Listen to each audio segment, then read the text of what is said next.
sudah mau datang ke sini. Selamat siang, Pak Dimas. Hari ini kita akan ngobrol santai sedikit tentang bimbingan kelompok. Kalian pernah mendengar sebelumnya tentang bimbingan kelompok itu sendiri? Kalau saya sih pernah, tapi belum terlalu paham, Pak.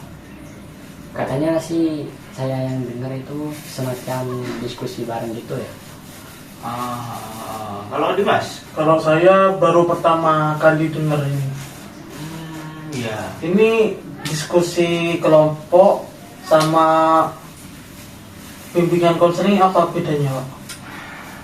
Ya, jadi gini. Bimbingan kelompok itu salah satu layanan bimbingan yang dilakukan dalam suatu kelompok kecil. Jadi biasanya hanya 6-10 orang.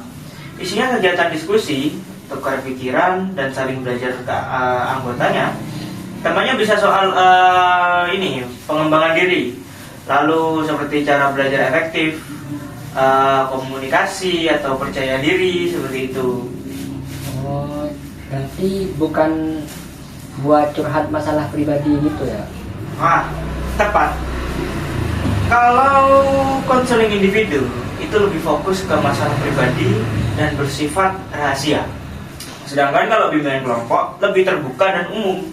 Tujuannya yaitu pengembangan dan pencegahan masalah sejak dini. Seperti itu.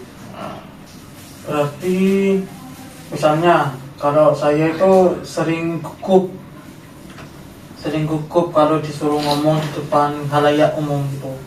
Apakah nanti saya bisa ikut dalam bimbingan kelompok ini? Bisa banget itu. Nanti kita bisa buat bimbingan kelompok kecil-kecilan yang fokus meningkatkan kepercayaan diri saat berbicara. Kamu bisa belajar dari pengalaman teman lain, juga latihan bersama, suasananya santai dan mendukung. Seperti itu. Berarti pesertanya satu sama lain itu saling membantu ya, Pak? Iya, itulah kekuatan bimbingan kelompok. Jadi setiap anggota bisa aktif. Saya sebagai konselor hanya memfasilitasi jalannya diskusi yang saling memberi masukan dan dukungan. Menarik juga ya, Pak. Saya pikir awalnya itu kalau bimbingan itu 1 lawan 1. Ternyata bareng-bareng juga bisa. Ya, justru lewat kelompok kalian bisa belajar lebih luas dari pengalaman banyak orang. Dan kadang lebih nyaman karena merasa gak sendiri.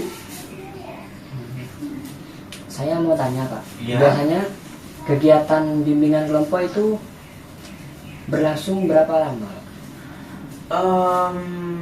Untuk satu sesi itu bisa sampai 45 menit.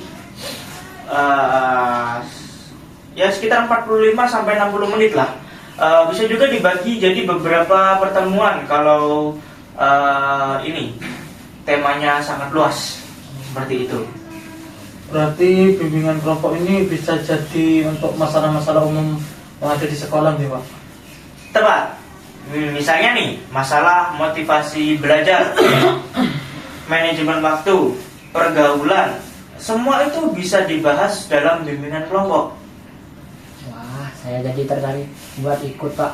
Apa saya bisa daftar? Oh, sangat bisa kalau itu. Nanti saya akan buatkan kelompok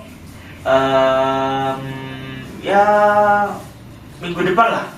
Saya ajak kalian berdua jadi peserta pertamanya. Gimana? Siap, Pak. Saya juga mau coba, insya Allah. Kayaknya seru. Sekaligus bisa membantu saya lebih terbuka. Bagus. Semakin kalian aktif, semakin besar manfaatnya. Ingat, ini bukan kelas biasa. Jadi, jika kalian nanti akan mengadakan bimbingan kelompok, kalian bebas berbagi dan belajar bersama. Seperti itu. Jadi, hanya itu saja. Baik. Mungkin kita akan lanjutkan di minggu depan. Terima kasih atas kunjungan ke sini. Assalamualaikum warahmatullahi wabarakatuh. Waalaikumsalam. Selesai. Kerja. Sampai